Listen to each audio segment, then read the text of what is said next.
사람은 살아가면서 여러 방면에 뿌리를 내립니다. 보이지 않지만 누군가 무언가에 뿌리를 두르고 살아갑니다. 우리는 그것을 근간이라고도 부르곤 합니다. 누구는 돈에 뿌리를 내리고 누구는 자녀의 뿌리를 두고 어떤 이는 세상의 명예나 성공 혹은 자신의 신념에 뿌리를 내려고 살아갑니다. 그리고 우리는 그것들이 흔들릴 때 삶 전체가 무너지는 경험을 해보기도 합니다. 신앙도 마찬가지입니다. 신앙은 외형이 아니라 뿌리의 문제입니다. 교회를 다니고 성경을 알고 기도도 하지만 정작 우리 믿음의 뿌리가 어디에 내려 있는가? 어쩌면 우리의 뿌리가 그리스도가 아닌 다른 것일 수도 있습니다. 사도 바울은 골로새 교회를 향해 이렇게 시작합니다. 그러므로 너희가 그리스도 예수를 주로 받았으니 그 안에서 행하되 그 안에 뿌리를 박으며 세움을 받아 교훈을 받은 대로 믿음에 굳게 서서 감사함을 넘치게 하라. 아멘. 이 말씀이 우리에게 주는 메시지는 아주 단순합니다. 그것은 예수 안에 뿌리를 내려라입니다. 이 외침은 고대 골로새 교회만 향한 말씀이 아닙니다. 오늘을 살아가는 교회, 우리 가정, 산돌교회, 그리고 우리 개인의 신앙을 다 우리의 개인을 향한 신앙의 메시지입니다. 당시 골로새 교회는 외형적으로 건강해 보였습니다. 하지만 보이지 않는 내면에서는 심각한 균열을 일어나고 있었습니다. 그들은 예수님을 믿었지만 속으로는 예수로만은 부족하다라는 유혹에 흔들리고 있었습니다. 지중해를 지배했던 이 헬라 철학은 예수를 믿는 것만으로는 부족하다고 주장했습니다. 유대 율법주의자들은 안식일과 절기, 할례를 지켜야 완벽하다, 완전하다라고 주장했습니다. 또 금욕주의자들은 고행과 절제를 통해서야만 영적으로 완성을 이룰 수 있다고, 구원을 이룰 수 있다고 주장했습니다. 또 오늘 성경에서 보면은 신비주의자들은 천사 숭배와 초월적인 그런 체험이 있어야만이 진정한 구원을 얻었다라고 주장했습니다. 아주 그럴듯해 보이죠? 우리 사회에서도 있죠. 경건해 보이고 열심도 있습니다. 하지만 오늘 성경에서 말씀에서 바울은 이렇게 얘기합니다. 그 모든 것은 거짓이다. 예수만으로 충분하다. 이 말씀이 고대 2000년 전에 생겨났던 교회만을 향한 말씀이 아니라 지금의 우리에게도 다가오는 하나님의 말씀입니다. 아멘. 오늘날 우리의 신앙도 여전히 이와 같은 문제에 노출되어 있습니다. 믿음만으로는 부족해. 행위가 중요하지.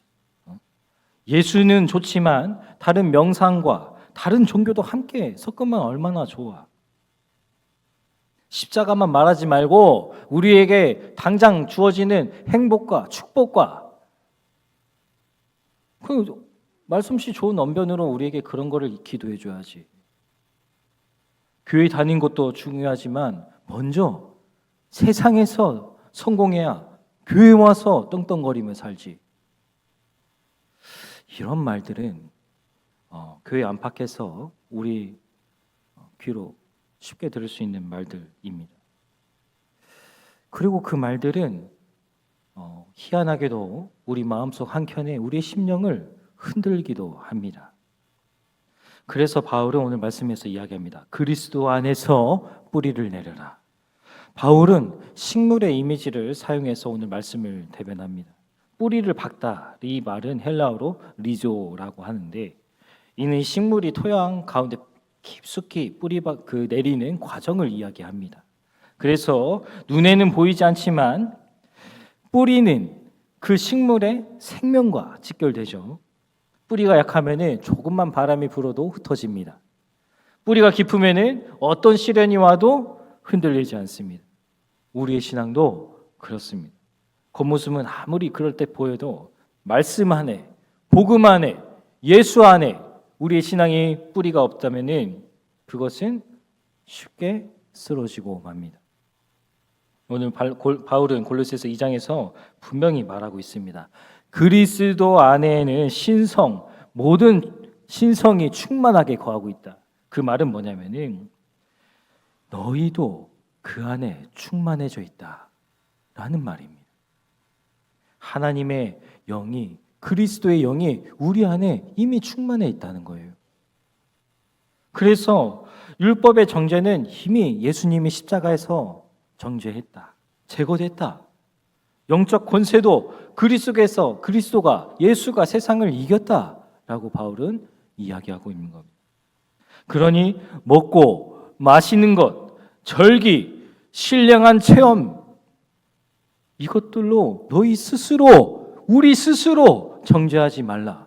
오늘 골로새서에서는 바울은 그렇게 얘기하고 있습니다.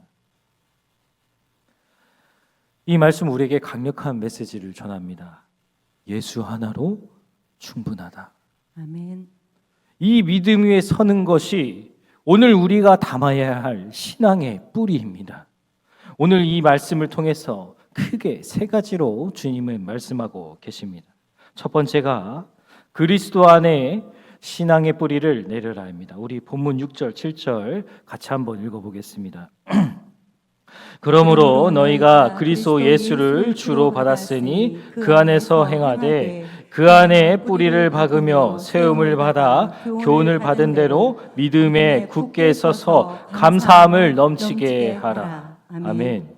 세상은 우리에게 끊임없이 이렇게 이야기합니다. 예수만으로는 부족해. 예수 하나만으로는 부족하다. 그러나 복음은 이렇게 얘기합니다. 예수 하나만으로 충분하다. 아멘. 사람은 어디엔가 이렇게 뿌리고 내리며 살아간다고 했죠. 그 뿌리는 믿음의 대상이고 기대의 이유가 됩니다. 그런데 우리가 뿌리를 내리는 이 세상의 모든 것들은 시간이 지나면은 썩고 없어집니다. 다 변해요. 돈도 시간이 지나면은 가치가 떨어지고 인기도 명예도 시대와 유행도 시대가 지나면은 다 변합니다. 사라집니다. 사람도 관계도 영원하지 않습니다. 하지만 우리가 뿌리 내릴 수 있는 딱 한 가지, 변하지 않는 딱 한 가지는 바로 말씀. 예수님을 통해서 지금의 우리에게 다가오는 이 말씀. 하나님의 말씀은 2000년 전에도 3000년 전에도 지금의 우리까지도 변하지 않는 진리입니다. 아멘. 그래서 우리가 이 말씀 위에 반석을 세우고 말씀 위에 신앙의 뿌리를 박아두는 겁니다. 요즘 여름에 장마 태풍이라서 어느 날 바람이 많이 심하게 불 때도 있죠. 태풍이 오면은 나무들이 이렇게 쓰러지기도 합니다. 하지만 오래된 느티나무나 고목들은 뿌리가 단단하기 때문에 쓰러지지가 않습니다. 신앙도 마찬가지입니다. 겉은 경건하게 오랫동안 20, 30년, 40, 50년 평생을 신앙생활을 해왔지만 그 안에 예수의 뿌리가 없다면 내 명예와 권력과 내 편협한 신앙의 뿌리가 있다면 그 신앙의 통째로 흔들렸을 때 우리는 예수를 떠나가게 됩니다. 교회는 예수를 믿기에 있는 것이지 나의 신앙을 전파하려고 있는 것이 아닙니다. 그렇기 때문에 우리 스스로가 예수 위에 신앙의 뿌리가 있는지 점검해 봐야 합니다.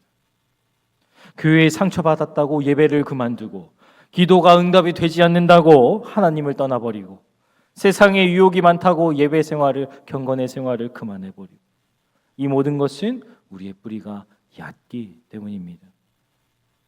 반대로 복음의 뿌리를 내린 사람들은 흔들리지 않습니다. 이유는 딱 한 가지입니다. 그의 믿음이 자기의 감정이나 경험이나 사람에 의해 철학에 의해 있지 않고 오직 예수 그리스도 한 분 위에 있기 때문입니다. 그 뿌리는 보이지 않지만 뿌리가 건강한 나무는 잎이 무성하고 푸르르죠. 마찬가지로 말씀 위에 뿌리 내린 우리의 신앙은 그리스도의 삶은 우리의 열매가 풍성하게 열립니다. 아모스 시대에 사람들은 신앙이 있었지만 하나님의 말씀을 버렸습니다. 그래서 사회가 무너지고 이스라엘 공동체가 무너졌던 거예요. 오늘날 한국 교회도 마찬가지입니다. 우리 교회도 마찬가지입니다. 경건한 척하지만 말씀을 모르고, 예배를 드리지만 말씀을 읽지 않고, 성경적 가치관이 없이 교회를 다니고, 감정과 문화의 지배로, 인기 투표로 교회를 다니는 그런 교인들이 많습니다. 뿌리가 깊은 나무는 물속을 찾아서 더 깊숙이 뿌리를 내립니다. 하지만 뿌리가 없는 나무는 그냥 겉에 고연 그 물만 마시다가 끝납니다. 우리의 기도는 어떻습니까? 우리의 기도가 표면적인 기도입니까? 아니면은 하나님과 깊게 교제하는 기도입니까? 기도는 우리 믿음의 신앙이 겉으로 보여지는 그런 지표와 같은 역할을 합니다. 그래서 우리가 기도를 할 때 어떻게 기도하느냐? 그것이야말로 그 사람의 신앙이 뿌리 깊게 있느냐 없느냐, 그게 드러나는 겁니다. 그런데 우리가 제일 중요하게 느껴야 하는 건 뭐냐면은, 뿌리를 그리스도께 깊게 내린 사람의 기도는 불평보다 감사가 많습니다. 그 이유는 신앙의 뿌리가 조건이 아니라 은혜에 있기 때문입니다. 가진 것이 부족해도 감사하고, 몸이 아파도 감사하고, 일이 잘 풀리지 않아도 감사하고, 그 이유는 그 사람 마음속에 신앙에 예수 하나만으로 충분하기 때문입니다. 감사는 감정이 아닙니다. 예수를 믿는 흔적이자 신앙이 바로 감사로 표현되는 겁니다. 이것이 바로 변하지 않는 교회의 본질입니다. 왜냐하면 예수님이야말로 교회의 머리이시고 그리스도이시기 때문입니다. 오늘날 한국 교회와 가정이 많이 흔들릴 때도 있습니다.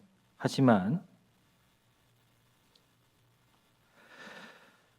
이 모든 것들이 주님 안에서, 그리스도 안에서 뿌리 내리지 않았기 때문이기도 하지만, 성공 숫자에 뿌리를 두고, 성공주의에 뿌리를 두고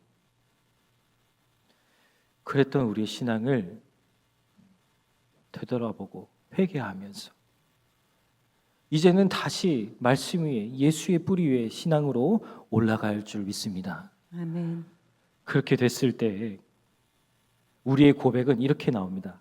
예수 하나만으로 충분하다. 아멘. 이와 같은 고백이 우리 산돌의 모든 교회인, 교우들의, 그리고 성도님들의 신앙 고백이 되시기를 주님의 이름으로 기원합니다. 아멘. 두 번째는 예수 외에 모든 것에 속지 말라입니다. 본문 8절 말씀 같이 한번 읽겠습니다. 누가 철학과 헛된 속임수로 너희를 사로잡을까 주의하라. 이것은 사람의 전통과 세상의 초등학문을 따르며 그리스도를 따름이 아니니라. 아멘. 많은 그리스도인들이 복음을 받아들이면 그것을 그냥 입문의 단계, 이제 교회를 다니는 입문 단계라고 여깁니다. 하지만 오늘 말씀에서 바울은 이렇게 얘기합니다. 그리스도 예수를 주님으로 받았으니 그 안에서 행하라.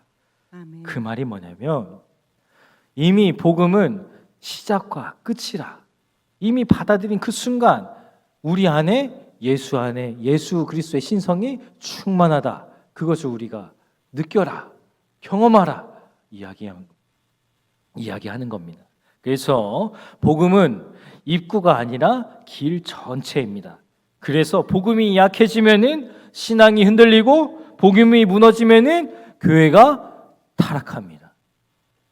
바울은 오늘 골로새 교회를 향해서 이 공격하고 있는 이 세 가지 형태의 거짓 복음을 구체적으로 지적합니다.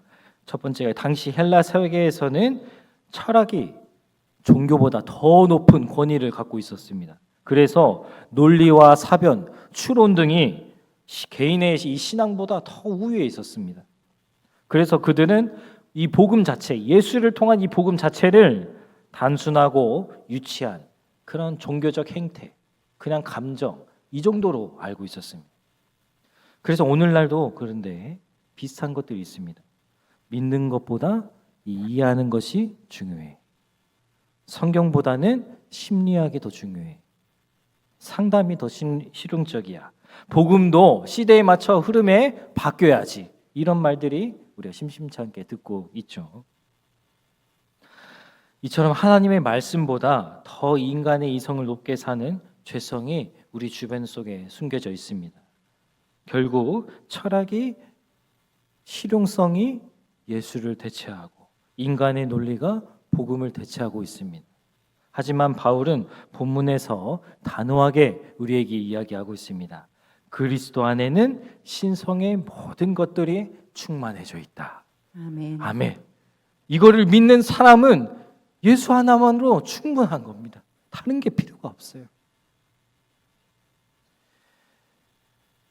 11절에 손으로 하지 아니한 할례를 받았다. 12절에 세례로 함께 죽고 함께 일어났다. 14절에 율법의 증서를 예수께서 지우셨다. 이것들은 이 표현들, 성경의 오늘 말씀의 표현들은 모두 율법주의자들에 대한 주장에 대한 반박입니다.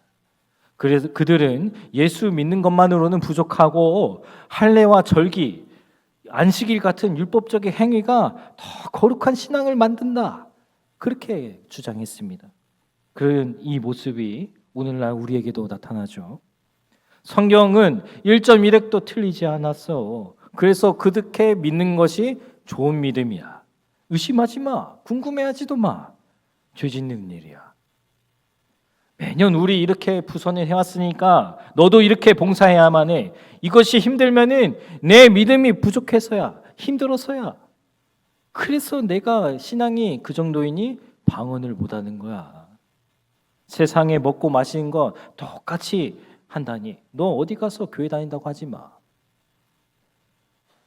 이처럼 복음에 무언가를 더 더하려는 시도는 결국 복음을 무효로 만드는 행위입니다.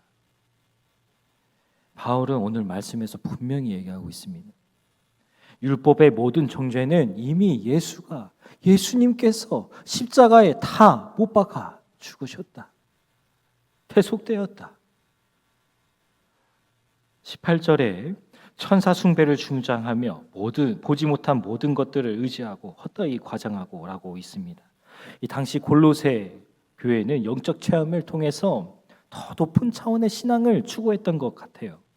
그런 신비주의자 사람들이 많았던 것 같아요.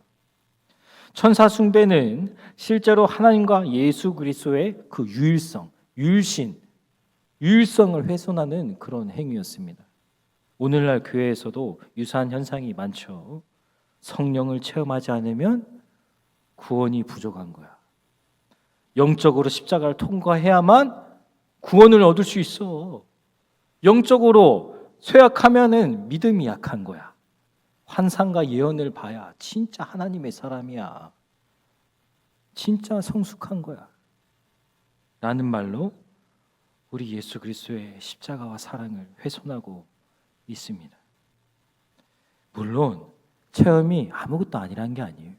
체험은 귀합니다. 하지만 그것이 복음을 넘어서거나 복음을 대체하게 된다면은 그것은 복음이 아닙니다. 영적 우상화를 섬기는 겁니다.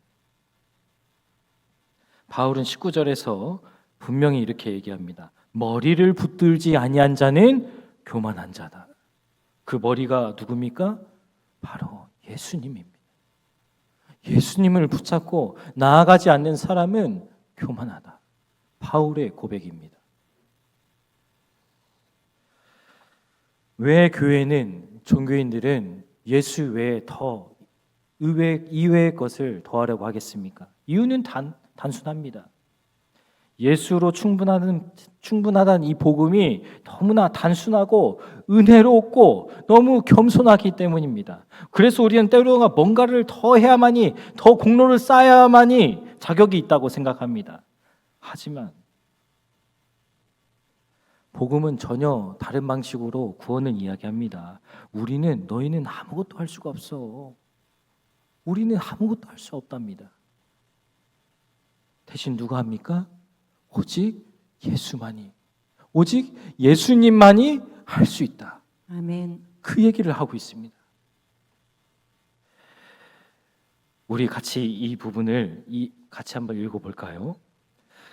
은혜는 계산이 아니라 선물입니다. 우리 같이 함께 읽어보겠습니다. 같이 읽겠습니다.